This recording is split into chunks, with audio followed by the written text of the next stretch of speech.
ये बड़ी खबर राजस्थान के अलवर से है, जहां पर हिंदू महफूज नहीं है। न्यूज नेशन की बड़ी पड़ताल में ये सच सामने आया है और ये सच आज आपको दिल और दिमाग खोलकर देखना चाहिए, सुनना चाहिए और समझना चाहिए और इसके खिलाफ आवाज भी उठानी चाहिए। अलवर में हिंदू बच्चियों के साथ घिनौनी हरकतें लगातार बढ़ती जा रही हैं। कई मंदिरों पर कब्जा वहां पर किया गया है, मस्जिदें बना दी गई हैं, धर्म नहीं बदलने पर लोगों की हत्याएं की गई हैं, आरती और घंटी बजाने पर मंदिरों पर हमले किए गए हैं। यानी मंदिरों में आरती करना और घंटियां बजाना पूजा पाठ के दौरान एक तरह से पाबंदी जैसी स्थिति कई गांवों में हिंदू आबादी ना के बराबर रह गई है। 3 तस्वीरें आपकी टेलीविजन स्क्रीन पर है। मंदिरों पर कब्जा किया गया है, आरती अगर वहां पर की जाती है, अगर घंटियां बजाई जाती हैं, अगर शंख बजाए जाते हैं, तो ऐसा करने पर मंदिरों पर हमला किया जाता है। वहां पर पूजा पाठ करने की मनाही है। मजबूरी में लोग अपने घर में भगवान की पूजा करते हैं, लेकिन डर और दहशत के साए में। दूसरी तस्वीर है, हिंदू बेटियों पर जुल्म हो रहा है। वो घर से बाहर निकलने पर असुरक्षित महसूस करती हैं कि कब कोई आकर उन्हें छेड़ दे, उनके साथ किसी दुष्कर्म की वारदात को अंजाम दे दे। हिंदू विहीन होते जा रहे हैं ये गांव अलवर और भरतपुर, यानी राजस्थान का जो मेवात का इलाका है। राजस्थान के भरतपुर जिले के भंडारा गांव में 400 साल पुराने शिव मंदिर पर कब्जा कर लिया गया। भंडारा गांव का शिव मंदिर अब इतिहास बन गया है। उसे मस्जिद में मिला लिया गया है और वहां मस्जिद का निर्माण हो रहा है। यहाँ के हिंदू समाज के लोगों ने काफी उसका विरोध किया, क्योंकि अब वो अल्पसंख्यक हैं, बहुत कुछ कर नहीं सकते, तो उनके आंख के सामने ही उनके मंदिर पर कब्जा कर लिया गया और मस्जिद बना दिया गया। अब ये लोग इतने दुखी हैं, शोक संतप्त हैं कि जो एक मंदिर था वो भी निकल गया हाथ से। यहाँ हिंदू बहुत कम है, 1000 घर से ज्यादा मेव मुसलमानों का है और उसके मुकाबले हिंदू यहाँ इतने कम है कि अगर प्रतिशत बताई जाए तो 8-10% से ज्यादा यहाँ हिंदू नहीं है। तो ऐसी स्थिति नहीं है कि ये लड़ सकें, अपने मंदिर के लिए संघर्ष कर सकें। कानून का सहारा जरूर ले सकते हैं, लेकिन उसका भी कोई फायदा नहीं हुआ है। इस भंडारा गांव के तमाम बुजुर्ग लोग और यहाँ के लोग हमारे साथ मौजूद हैं, जो बताएंगे कि ये मंदिर कब से था, कितना पुराना था, कब कब्जा हुआ, कैसे कब्जा कर लिया गया।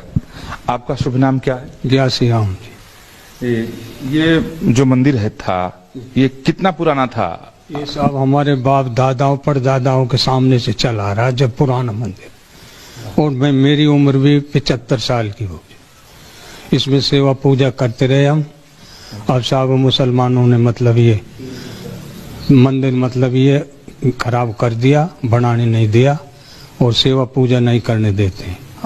अच्छा। हाँ जी, हमारी जनसंख्या बहुत कम है जी, अल्पसंख्यक में हमको नाजायज ये सताते हैं और मंदिर पर कब्जा कर लिया है इन्होंने। अच्छा, तो मस्जिद बना रहे हैं वहाँ? मस्जिद बना रहे हैं, जो मस्जिद बना रखी है उस पर मस्जिद में मिला रहे हैं उसको। अच्छा, मस्जिद में मिला लिया, मैंने देखा कि उसको। जी हाँ, मिला लिया जी। और इस सच को आज देश को सुनना समझना चाहिए कि आखिरकार हम किस दिशा में जा रहे हैं। राजस्थान के मेवात, जिसका जिक्र हम लगातार कर रहे हैं, वहां पर हिंदुओं पर अत्याचार हो रहा है। इसका दहलाने वाला खुलासा हुआ है अलवर जिले के रामगढ़ में। यहाँ 11वीं में पढ़ने वाली छात्रा से 1.5 साल तक छेड़छाड़ की गई। मेव मुसलमानों ने बच्ची से बलात्कार भी किया। इस बच्ची ने स्कूल जाना छोड़ दिया। मुसलमानों ने घर से इस लड़की को उठाकर ले जाने की कोशिश की, तो तंग आकर लड़की ने 18 जून को कुएं में कूदकर जान देने की कोशिश भी की। मामला पुलिस में पहुंचा तो परिवार पर दबाव बनाया गया कि आप समझौता करिए। 23 जून को लड़की के पिता की हत्या कर दी गई। शव को जंगल में पेड़ से टांग दिया गया। इंसाफ तो चाहिए, हिम्मत तो करनी पड़ेगी एक तरह से, पर इस समय ना मुझे बहुत डर लग रहा है, क्योंकि ना मैं पापा को खो चुकी हूँ।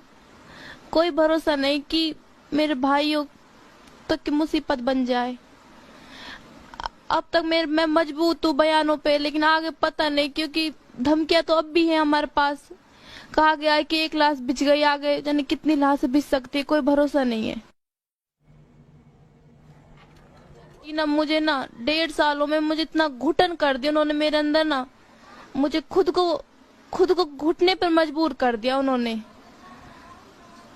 सर उन्होंने बहुत, मैंने सोचा नहीं था कि मैं अब तक चुप थी, क्योंकि अपने परिवार के लिए जिस दिन इंसाफ मांगा तो देखो मेरे पिताजी को क्या हालत कर दिया उन्होंने।